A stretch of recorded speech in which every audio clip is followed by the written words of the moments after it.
Yang pertama tentunya kalau bicara soal kris, dari awal saya sudah menyampaikan bahwa beresin dulu alkesnya, beresin dulu SDM-nya, beresin dulu infrastrukturnya, baru boleh jalan. Itu yang pertama. Apalagi terkait dengan tarif. Ya, ini mau tarifnya naik atau turun atau bagaimana, ini kan belum jelas. Jadi jangan dijalankan sebelum tarifnya jelas. Tapi alhamdulillah Pak Menteri sudah memberikan relaksasi, diberlakukannya mundur sampai bulan Desember ya kalau nggak salah. Jadi masih ada kelonggaran waktu untuk bisa menyelesaikan masalah-masalah yang belum selesai. Saya paham bahwa apa yang dimaksud oleh Pak Menteri, 1 kamar 4 bed itu pasti niatnya untuk kebaikan, ya, untuk kebaikan, sehingga masyarakat yang berobat, yang rawat inap itu nggak berdesak-desakan, yang kemudian malah saling menularkan satu sama lain. Baik, sebenarnya itu patut kita dukung sepanjang, nah ini dia, sepanjang yang saya sampaikan 5 item tadi diberesin dulu Pak Menteri. Nah itu satu. Nah yang kedua, saya mau ngomong lagi soal kalau nggak gatel jangan digaruk Pak, seperti yang disampaikan Pak Nur Hadi. Saya paham betul Bapak harusnya ngomong itu, ngomong seperti itu jangan di publik. Kalau di universitas misalnya, di orang-orang yang pengetahuannya sudah lebih bagus, pasti mereka tahu sisi positifnya. Kalau orang lingkar pinggang di atas itu obesitas. Kalau obesitas tentu banyak penyakit. Kalau banyak penyakit ya pasti menghadap Tuhan lebih cepat. Sebenarnya itu intinya. Tapi nggak semua masyarakat paham itu Pak. Gitu. Jadi Bapak kalau nggak gatel jangan digaruk. Ngomongnya jangan yang seperti itu. Walaupun sebenarnya maksudnya baik loh ya, baik karena obesitas tuh nggak bagus. Saya salah satu contoh obesitas loh. Saya itu makan aja, saya kadang-kadang bilang saya minum aja kok berat badan saya nambah gitu. Ya jadi kadang-kadang pinggang sakit, masuk angin lah segala macam. Memang orang obesitas itu banyak sekali keluhannya gitu. Tapi jangan kalau nggak gatel jangan digaruk ya Pak ke depan Pak, karena itu bikin gaduh dan membuat Bapak jadi perbincangan se-Indonesia, makin viral, ngetop banget nih Budi Gunadi Sadikin ya. Jadi itu pengen diviralkan. Atau kata Bu Kurniasi pengen dipiralkan, enggak juga lah ya. Saya yakin sudah banyak perbaikan tata kelola rumah sakit yang dilakukan beliau. Dan saya terus terang mendukung penuh bagaimana beliau melakukan perbaikan di tata kelola, karena selama ini jeruk makan jeruk, banyak yang tidak terselesaikan, banyak yang tersembunyi, termasuk PPDS, perundungan, bullying, kemudian malpraktek dan lain sebagainya diberesin. Menurut saya itu good lah ya.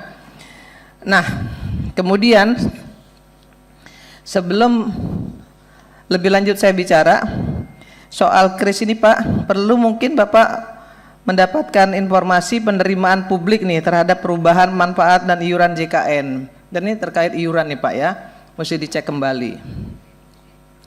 Kemudian tarif RS di sini ada di nomor berapa nih? Tarif rumah sakit belum sesuai dengan nilai ekonomi, keekonomian. Kenaikan inflasi, UMKM, pajak dan lain-lain perlu ditinjau 2 tahun sekali. Bagaimana IDRG ini dari tantangan pelayanan kesehatan di rumah sakit swasta. Nah, saya ingin juga sampaikan nih soal yang meningkatnya kasus pending claim setelah diverifikasi oleh verifikator BPJS sehingga mengganggu cash flow. Pernah nggak sih ini kawan-kawan rumah sakit nih berpikir kalau kalian juga banyak fraudnya? Kenapa diverifikasi ulang? Karena banyak bohongnya, banyak manipulatifnya, banyak loh, jangan salah. Tadi Pak Nur Hadi bilang 10 hari dipulangin, enggak 10 hari, 3 hari. Rawat inap udah disuruh keluar kok sama rumah sakit, nanti habis itu baru 2 hari kemudian boleh lagi datang, tarifnya 2 kali itu SDGs-nya. Justru itu merugikan BPJS Pak. bukan menguntungkan BPJS, salah loh. Itu menguntungkan rumah sakit, 3 hari keluar, habis itu 2 hari kemudian boleh lagi masuk. Ini kan akal-akalan rumah sakit. Ya, kemudian diagnosa, ya masuk UGD, terus disuruh rawat inap. Kalau nggak ada, ya suruh keluar lagi, masuk lagi. Emangnya kita nggak tahu? Kita tahu juga nih permainan rumah sakit. Rumah sakit juga jangan merasa semua salah BPJS. BPJS ini udah sangat menguntungkan rumah sakit loh. Kalau nggak ada BPJS piye? Ya toh.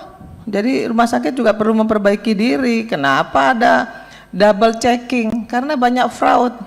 Nah, saya minta dengan BPJS nih, Prof. Gufron. Saya dengar loh ya, isu ada klinik ya yang punya oknum ya, oknum orang kuat atau anggota DPR, saudaranya anggota DPR ya, fraud, nggak berani itu BPJS untuk beresin tuh yang begitu-begitu.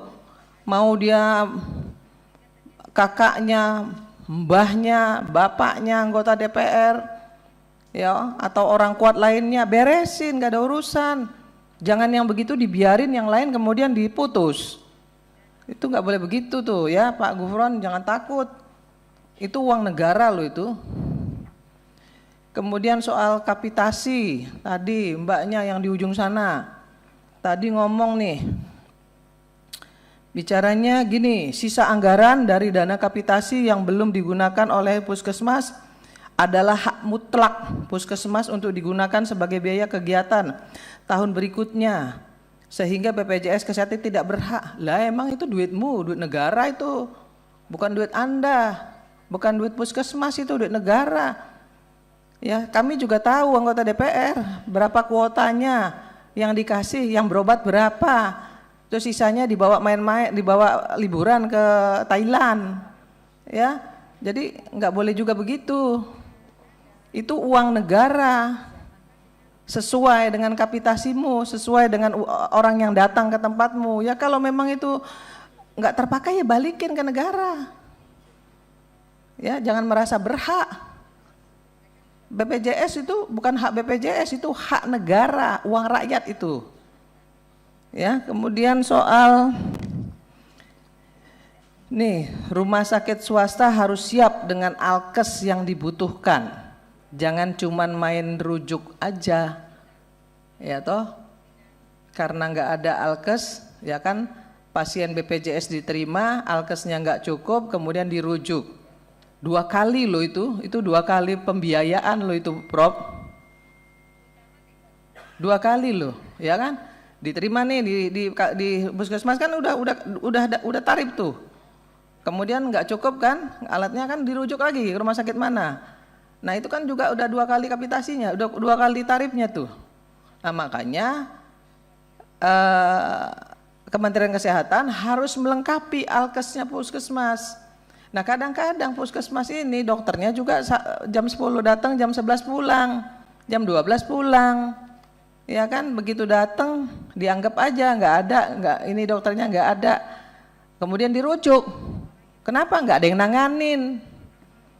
Nah, tapi walaupun nggak ditanganin karena sudah masuk ke dalam puskesmas, sudah di stetoskop, ya, sudah dicek ininya tekanan darah, udah dapat tuh kapitasinya.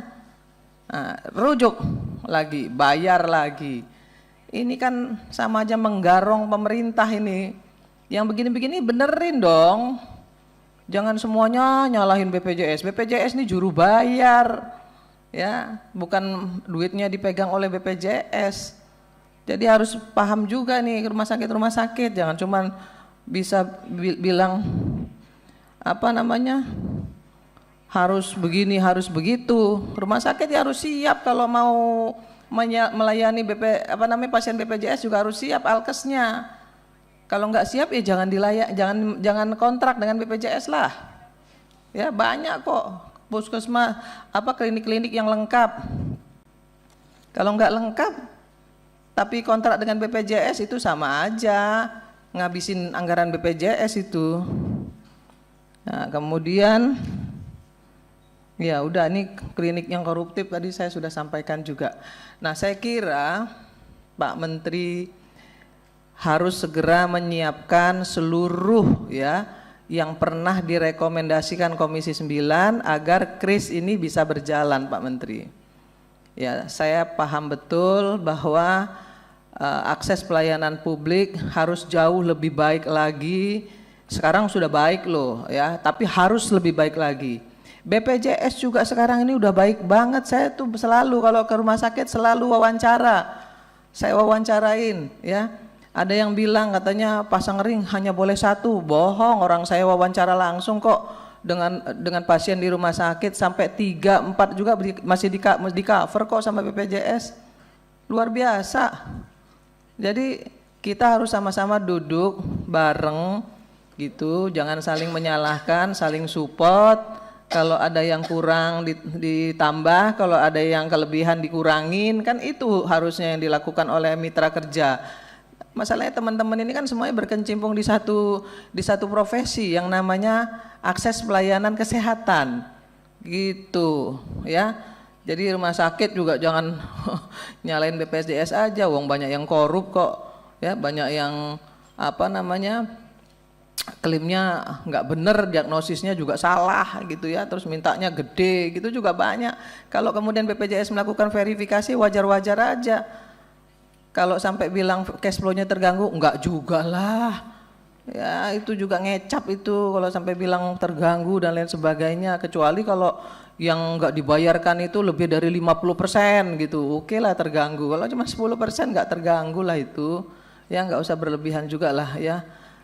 Dalam rangka melayani kebutuhan akses pelayanan publik.